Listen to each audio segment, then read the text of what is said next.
But this is really not a panel in the traditional sense, because a panel would be one where we talk a lot, you ask us a few questions, and then we're done, right? But this is really a time where all of us can have a conversation about the times we face where we have to deal with crisis or uncertainty or deep turning points in our leadership experiences. The 5 we have here are really, I think of them as conversation sparks. They're going to help us ignite that conversation, but hopefully get you all inspired to share your stories of deep personal experience as well. This kind of harks back to many summits ago. We used to run something called Moments of Truth, where people would share very, very personal stories about turning points and deeply volatile circumstances that they faced. We stopped doing it after a while, and I think it's a good time now to bring it back, but we thought we'd call it something different in line with this theme. So, like I said, this is about your conversation as well, so please think about the stories you'd like to share and how you want to add to this conversation, because it's really not all about the 5 folks up here, although they are, as Tom pointed out earlier, very, very special. I thought we'd start off with someone who's got a connection to our host city this time. So Sylvia, we could maybe start with you. I've asked each of the folks up here just to think of one personal story that they'd like to share with you that links to the theme of resilient leadership at times of uncertainty. And I've asked them to do this in between 3 to 5 minutes, so really not very long at all. I don't have many gifts in life, but one of them is timekeeping, so I'm pretty good at that. I will come and smother you with affection if you speak for too long. So we want to hear from all of you as well, right? That's the reason I keep telling myself in my head. So Sylvia, let's start with you, right? I mean, in your experience about getting back in touch with your Korean roots and some of the social justice, human rights work that you're doing, tell us a story that you think can make us cry.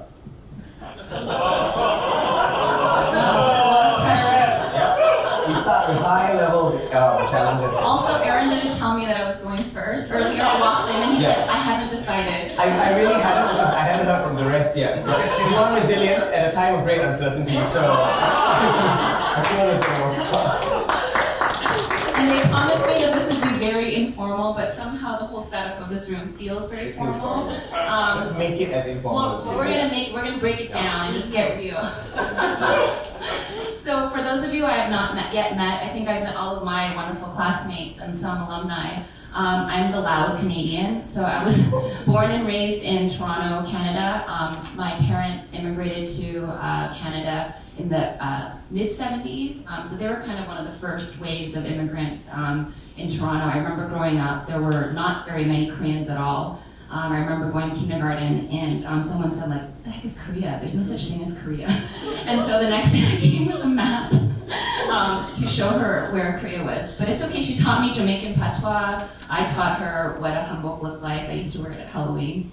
And so growing up, my understanding of, I guess the Koreans appreciate it more, it's a Korean traditional dress.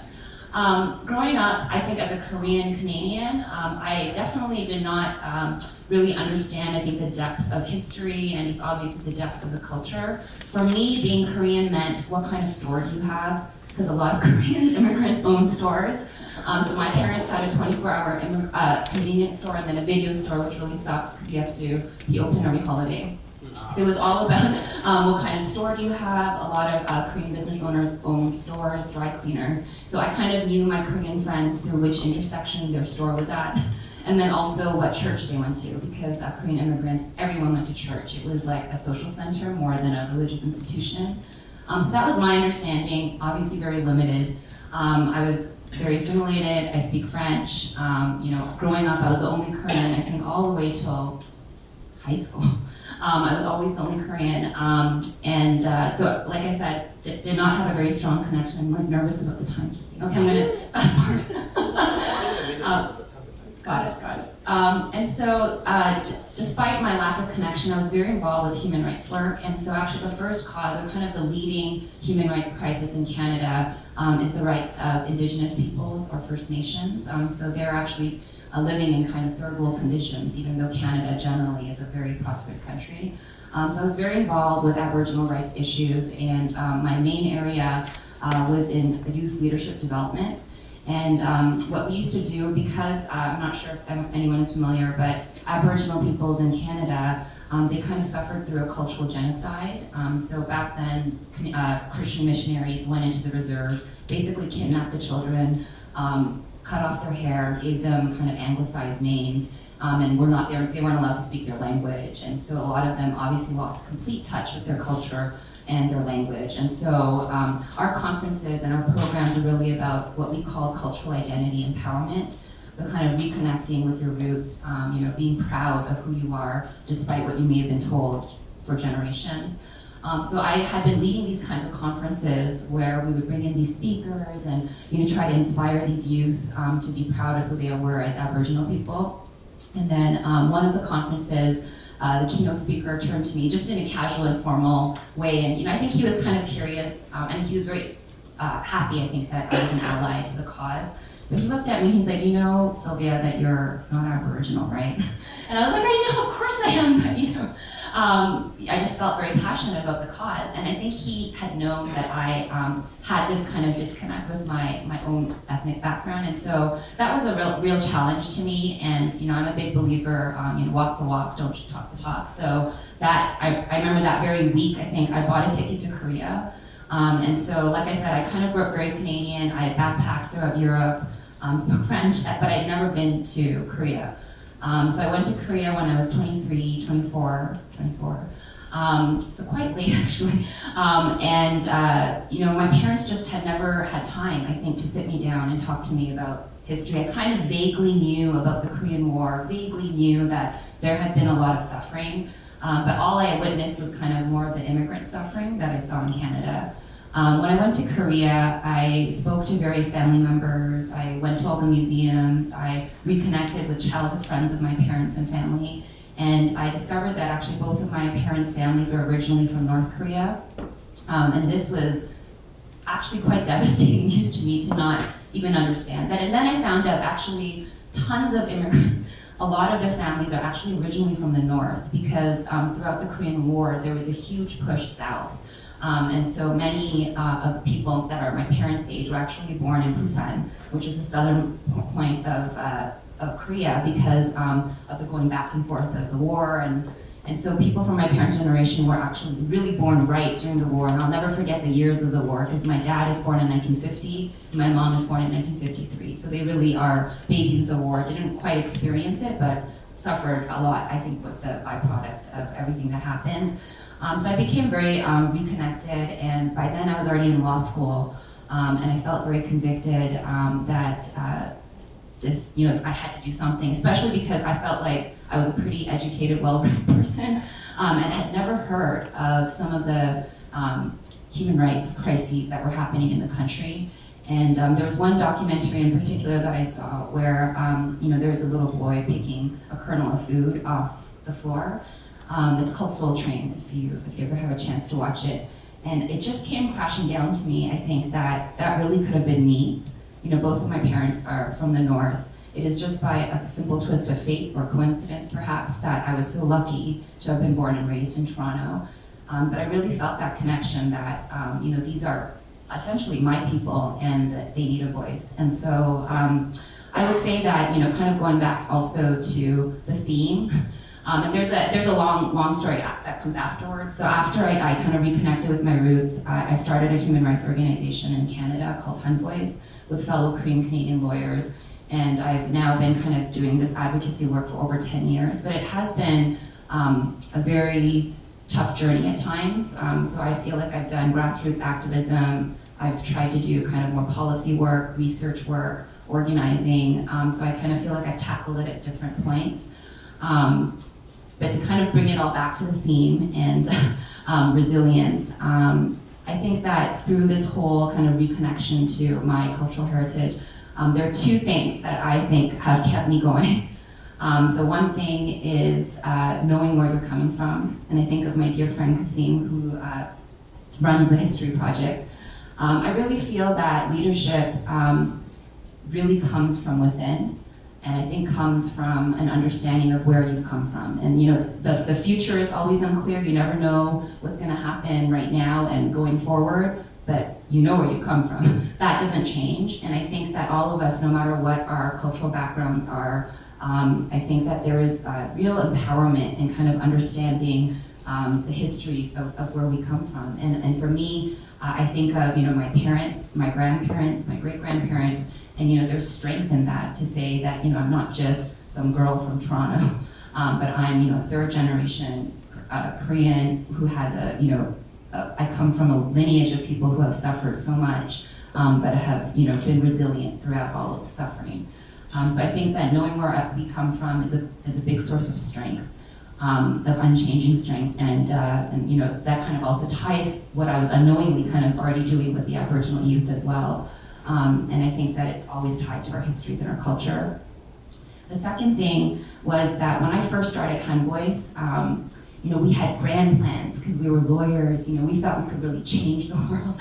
We thought we could really bring accountability, and at times still, it's frustrating because obviously the situation in North Korea is a very complex one. As a human rights activist, I do feel that the nuclear security issues often overshadow the suffering of the people. It's 2016 and there's concentration camps. We don't often talk about that. So it is very frustrating, I think, at times. But one thing that's kind of kept me going and has been a mantra for me, and I won't go into that story because that would just add too much. But I remember even when I was doing my Aboriginal rights work, leaders turned to me and said, don't be a hero. Like, don't be a savior. Because I knew what he was saying, and I think all of us, we're doing amazing work around the world. And those of us who are doing that work sometimes, struggle with what I call the savior mentality. You just want to save that cause, or you want to save that people group, or you just want to save it, And I think that has a lot of pitfalls and can often lead to kind of burnout. And also you suddenly feel that the thing you have to do is so grand that it can be very overwhelming.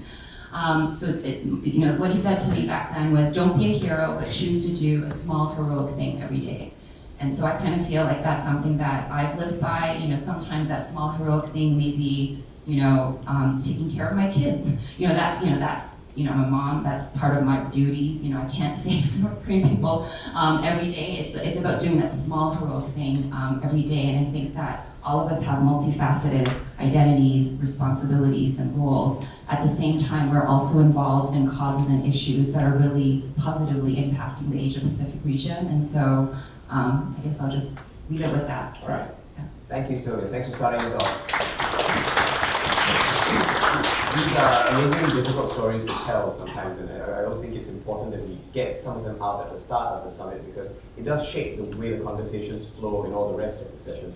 So if not everybody gets to say what they want to say at this session, don't worry, there'll be plenty of chances later on to get your stories reflected as well.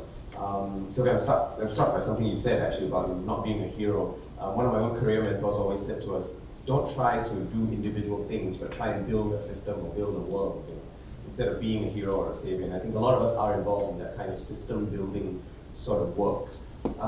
Jor, I'm going to ask you to go next, if that's possible. Yeah, as Sajid mentioned, Jor is a lieutenant colonel in the Philippine Army, and he also deals with situations of the sometimes quite seething ambient conflict, and has had to respond to some of those. I asked all the panel earlier to share what they wanted to talk about with me, and everyone else sent me an email. Actually, no, Sylvia sent me an email. Nobody else sent me anything. Sorry.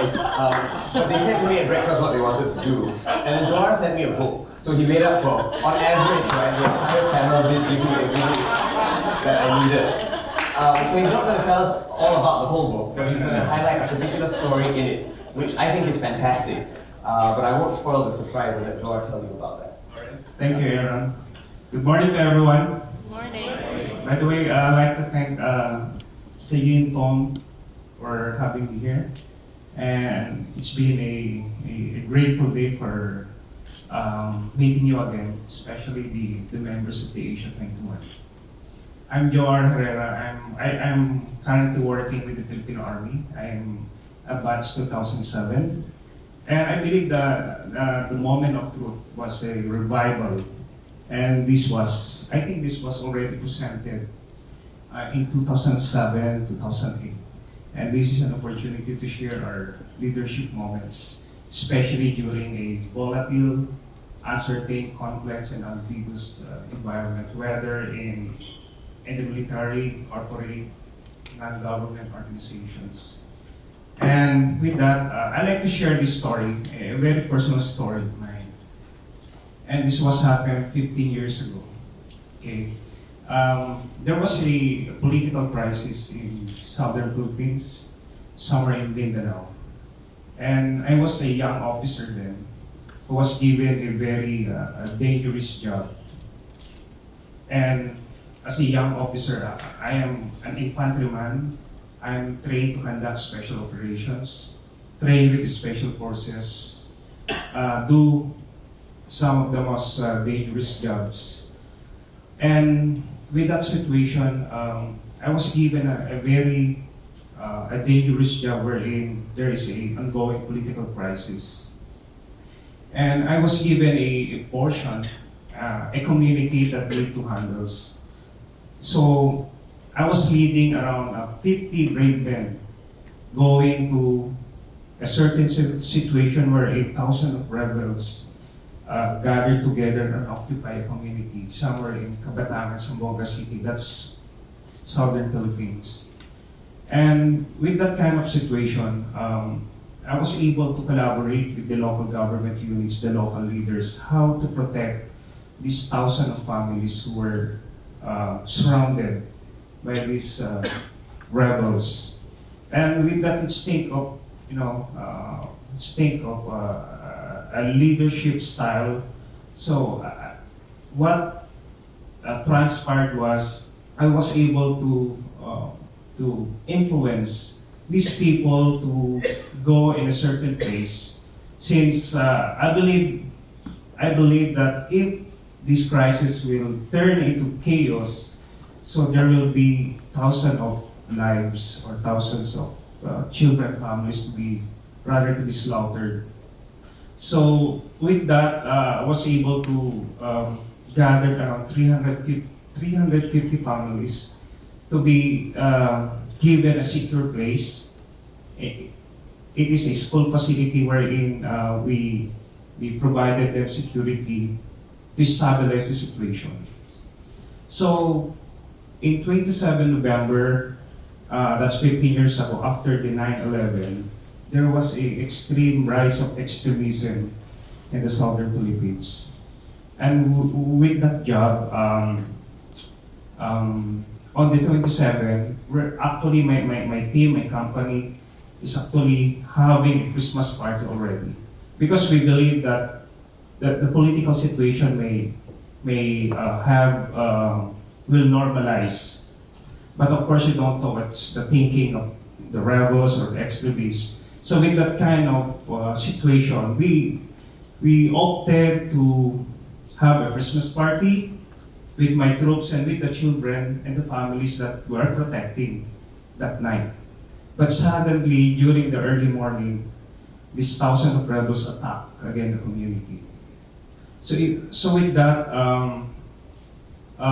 situation, as a leader, you have to stand up, make critical decisions. And because of these principles that I imbibe in my leadership style, that the number one principle that I embrace is about valuing people, okay, optimizing critical thinking, and seizing the opportunity. Valuing people in this lesson is I was able to understand the human needs.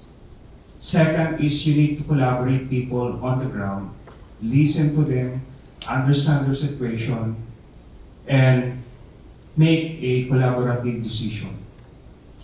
Seizing opportunity because this crisis is already there. So you have to make a brand of leadership, stand up, make tough decisions to save these people. And how about that critical thinking?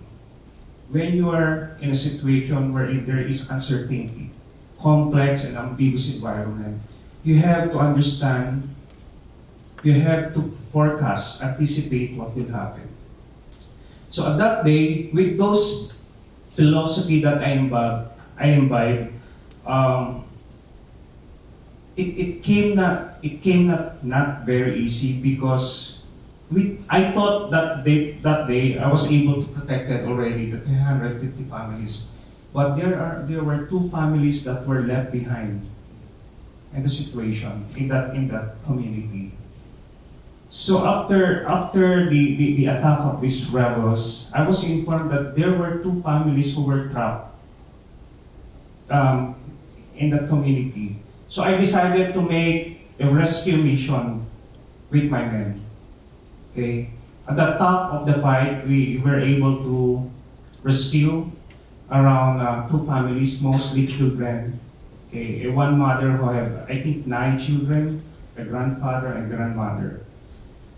Since I was trained to kill and destroy the enemy, there was a it's like a standpoint situation wherein when the rebels were put in a very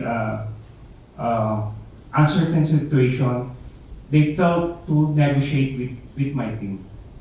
Since I was not trained to negotiate, I was not trained to communicate, so I decided to talk to my people who has the capability to negotiate. So I asked my man, and I asked him, can you negotiate this? Can you talk to the rebels for them to release these children? So since at that, despite the youthfulness, despite the experience of mine to negotiate, I was able to collaborate with my men to talk with the rebels. So at that day, we were able to negotiate for the release of 2 families, mostly children, and that made a difference in my life. So what is the lesson inside, or the lesson learned in this kind of situation is you have to value also your people. You have also to understand the critical role of your subordinates. Understand them, give them importance. And then at that kind of situation, my men, my subordinate people, raised up to help me make a tough decision. So there are 2 things in valuing people. You need also to understand the people that you're working with, your stakeholders, and of course, your subordinates. You have to understand your subordinates. When you are a leader, a corporate leader, you need to give more importance to these people. Even though they are private, in the rank and the lowest part of the strata of your organization, you have to believe in them, because in a certain situation, they will be the one to give some small idea that make a difference. So with this situation, it helps me to become a better person. And now I'm working as a planner and strategist in the education training of the Army. I continuously advocate this kind of brand of leadership for me to inspire these young Army officers and other leaders of my country to become a better person, despite challenges, despite uncertainties, so that you can become a better person, especially in leading your organization. I think that's a story that shaped me and helped me, reconnect with you. And I believe you have your own stories to tell. I believe you have your own brand of leadership to share. And with this, I thank you, Aaron, for this kind of leadership moment. Thank you and good morning. Thank you, Joel. Thank you. That's a very powerful story as well. And I must confess, I don't know if this says a lot about me, but every time you said 15 years ago, I was thinking, so you did all this when you were 10, right? So what about now? But thank you. That's a very, very powerful story. And I think this idea of valuing people links a lot to what Sylvia was talking about in terms of not wanting to always be the hero ourselves, right? Sometimes our job is to create circumstances for others to become the heroes and emerge with their leadership. This started actually as a panel of 4. And then I told Sanjeev, I said, we can't do this summit without at least one American on this panel, because we want to talk about resilience in times of great uncertainty, doubt, darkness, and other things that are difficult. Then we need to hear about what's going on in the US as well. I don't know if they could find an American based in the US, but John, you do a lot of and well, you are American, right? Yeah, I am. Yes. So I thought it'd be nice to hear a bit about what your thoughts are on what's going on in your home country and how you see that affecting the Asia Pacific, particularly in terms of effects on things like uncertainty. Yeah. Okay. Thank you, Aaron. You confirmed that I guessed correctly that I'm the token Irish Catholic on this stage. No, I'm grateful to Thomas, good to see you, and to Sanjeev, who's running around somewhere. Good friends from New York days. The reason I did not email you back is not because I was too busy. It's not because I couldn't open my Gmail account in China this week. It's because I truly could not answer the question of a moment of truth. Maybe there's some significance in that. Maybe not. Maybe this is a group where everyone has their go-to moment of truth. This is not false modesty. I honestly do not have a moment in my life where there was a real crisis and I had to show leadership and I stepped up to the plate and I did something. I mean, that has simply not happened in my life. I don't think and so actually that's been a cause of reflection for me. Like, shouldn't I have one of these stories to tell? It didn't matter. And so I've been reflecting, am I studiously avoiding leadership? Am I staying out of its way? Is it because I'm an academic? And I mean, come on, the stories we just heard, what's gonna happen? Like a book was about to fall on a student in my office hours and I jumped up and grabbed the book and hit her head. I mean, there's a mundane reality to what you do, whatever you do. And I happen to be a professor. And, so I don't know, I think that's maybe one thing though for discussion, is for however many people there may be in the room who literally cannot think of a moment of truth. I want to affirm those people and be the voice of the voiceless. Thank you. I see you back there. But I'll try to go one step further. I think, and connect it with the question about what's going on in the United States, and also what's going on in South Korea. Because I've lived here for 6 years. My wife's Korean. We have 3 little kids who go to Korean schools. I mean, they go to school, and we're in Korea, so it's Korean school.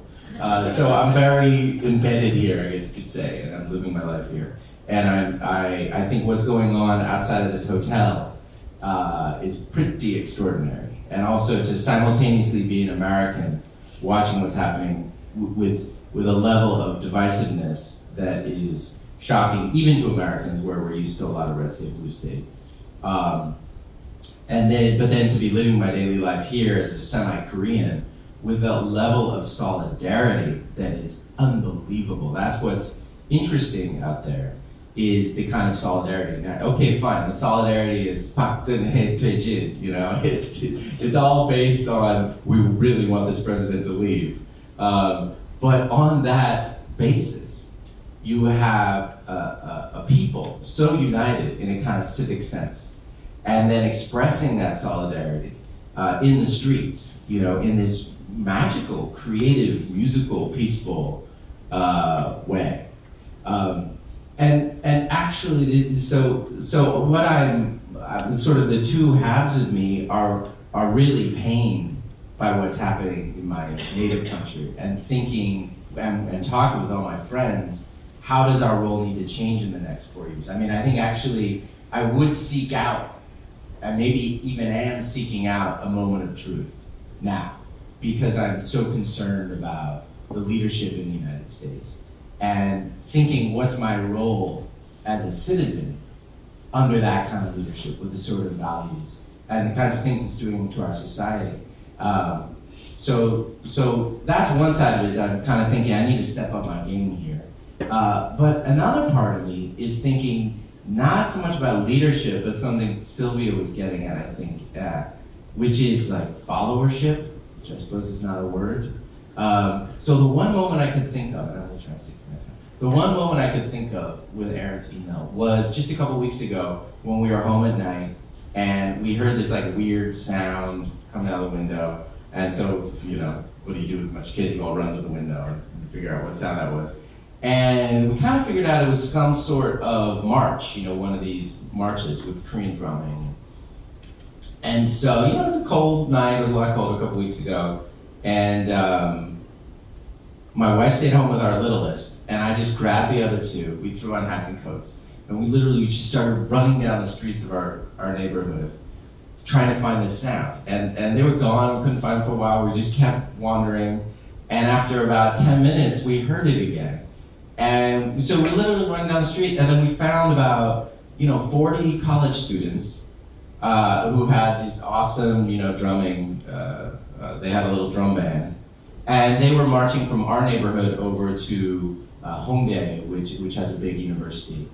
And so we marched with them, and I took pictures and videos trying to make the angle look like there was a huge crowd when in fact there was only 40 college students. And then tweeting that, and copying my journalist friends to be like, it's big, it's happening, come to Hongdae.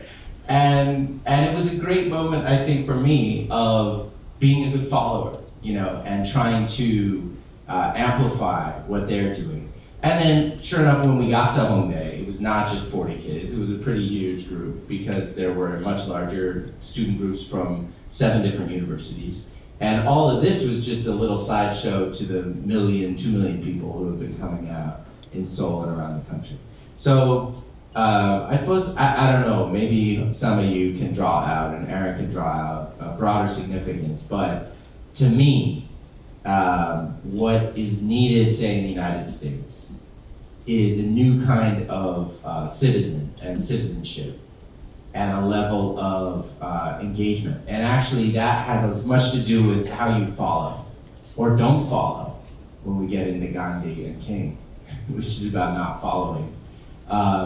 As it does, how to lead. And I think there's a lot of lessons. There are lessons, and I am learning them from Koreans and how they are refusing to follow. They are demanding that the president leave because, in their eyes, the president's not legitimate, and so they simply refuse to follow the president. So that's my contribution. I hope it sparks some discussion. Thank you. Thank you. No, I think there's a lot there, and you said there's no such word as followership, but those of us who've seen the Derek Sivers TED video, right? How many of us have seen that? The first follower, the crazy dancing man. If you haven't, we'll show it during the tea break on our phones.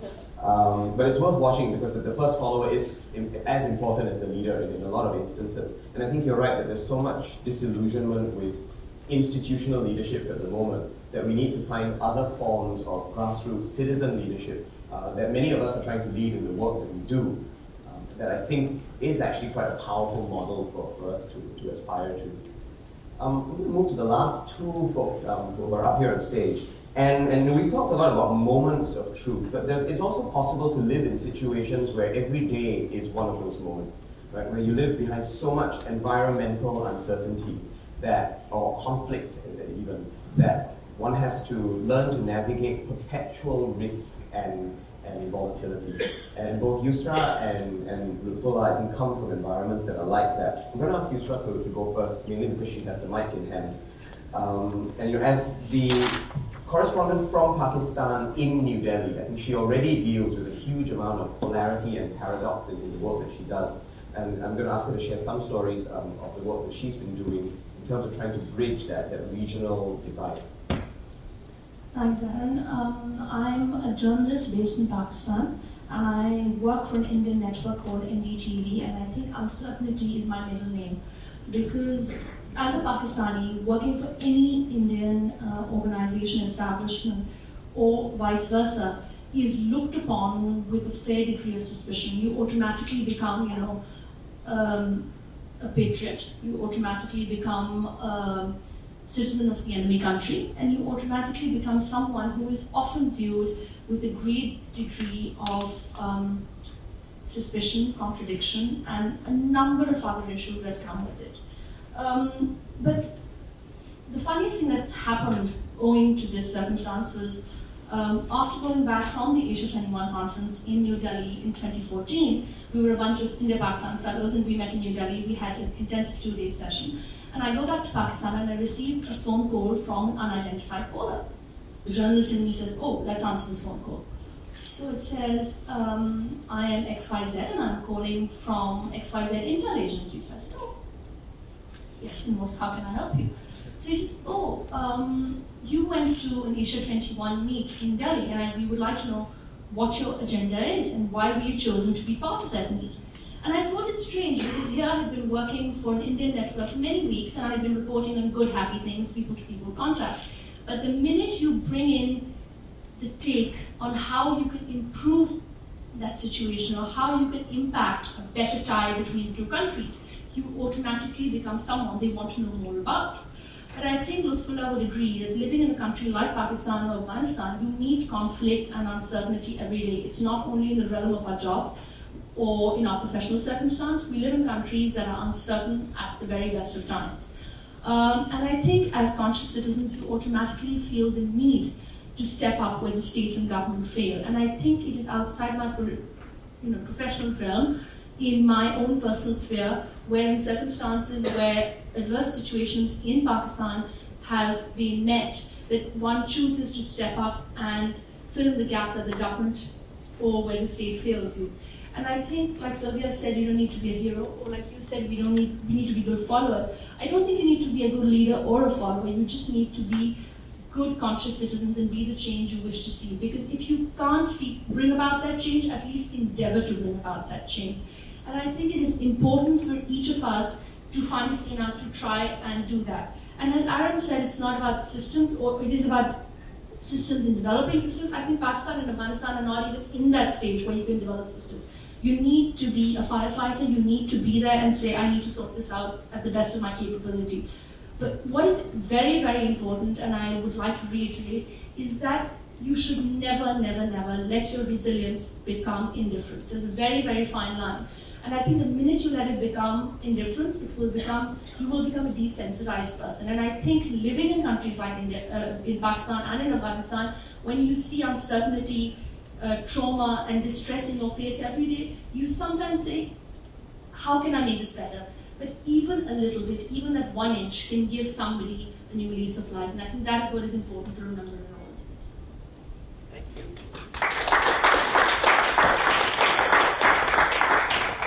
Thank you very much, Yusra. That definition of the word resilience that you talked about, I think, is important because it's there in our title, it's there in our theme. But it's kind of one of those words where it's like a classic book. Everybody knows what it is, and we pretend that we've read it because we've looked up the Wikipedia summary, but no one really knows what things like Pride and Prejudice are actually about. And resilience is a bit like that as well, where everybody's got their own definition, but we're not quite sure what it actually means. And I've heard like 5 different definitions from 4 different people before.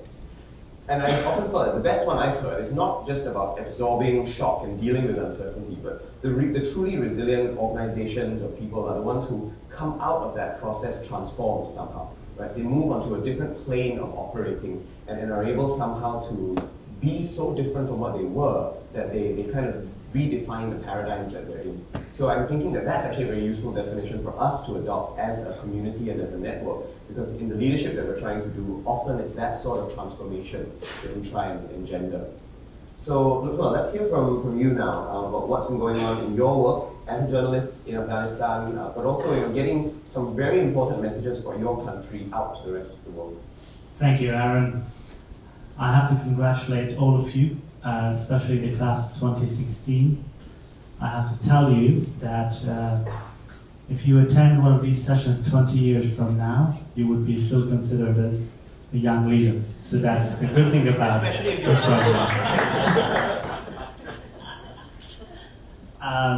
Thank you, fellow panelists. It's a great pleasure to be here. I've been part of the network since 2011 with the Afghan chapter, and then 2012 with the global chapter. It's been an enormous opportunity for me personally to learn and attend some of these sessions every now and then. I've missed a few. I thought about, I come from a country where uncertainty is literally part of your day-to-day for many, many years. If you look at Afghanistan's history for the past 50 years, how many systems of government you've changed. From monarchy to presidential system, to no government, to civil war, to Taliban, to communism, and now to democracy. All in 50 years. That is a dramatic change. A lot of people don't see one revolution per generation, but we have seen many in 1 or 2 generations. And the conclusion you draw is 2 things. One is the resilience of a nation that can transform part of many processes in a way that can stick together and remain a nation, but go through a lot of suffering. And the other thing is that you see a vacuum of leadership, which is very, very unfortunate, that cannot help a nation develop and prosper despite massive opportunity. In the past 15 years, in the face of democracy, the country has transformed quite significantly. I come from a country where 2/3 of the population of 30 million is younger than me, is under 25. And they have grown up with a different lifestyle. They don't remember even the Taliban. They don't remember not much about 9/11 and before. So with a generation like that, how do you inspire them? How do you meet their day-to-day needs? And how do you engage with them? It's not very easy, as Yusra said, that you deal with a lot of challenges, especially when it comes to leadership. And as a story, I would like to mention that when my colleagues were attacked by the Taliban earlier this year, I lost 7 of them in a car bomb, and I worked for a company of almost 1,000 people, and it was, as a journalist, you report on death and life on a daily basis, but when you lose your colleagues and friends and people who you work with, then it's a different story. You feel so attached and close to it. And how you deal with it, I think that is a test of your both resilience and your leadership. And all of a sudden, everything is relevant. All of a sudden, it's not just another news story. It's about the lives of your colleagues. It's about continuity of what you do. It's about the future of your news channel and your peers, and it's about security of your family. And I think what we did in this particular case, as an example, is that we conducted a study, a survey of all of our employees. We talked to almost 1,000 people individually to hear from them. And the decision was on the table for them to decide whether we should close down the business or continue. Because when I decide to send a journalist to a front line for a news story, it's not just a news story, it's about a decision about somebody's life. So that process of inclusiveness in the decision making, that the outcome was very clear. The outcome was a continuation of what we've been doing. Simply because my generation in Afghanistan, and I'm very happy to see some of my friends here as well. That for us, it's not a matter of choice, because we literally have no other choice. We don't have more than one choice, and our choice is to continue the path we have come in the past 15 years, because we literally cannot afford another massive period of uncertainty to another transition of God knows what. So the decision was inclusive, and we communicated with our colleagues. Whatever decision we came up as a group, and to continue and to confront the challenges, because if you're in a plane and and there is an uncertain situation, the first thing you want to hear from the pilot is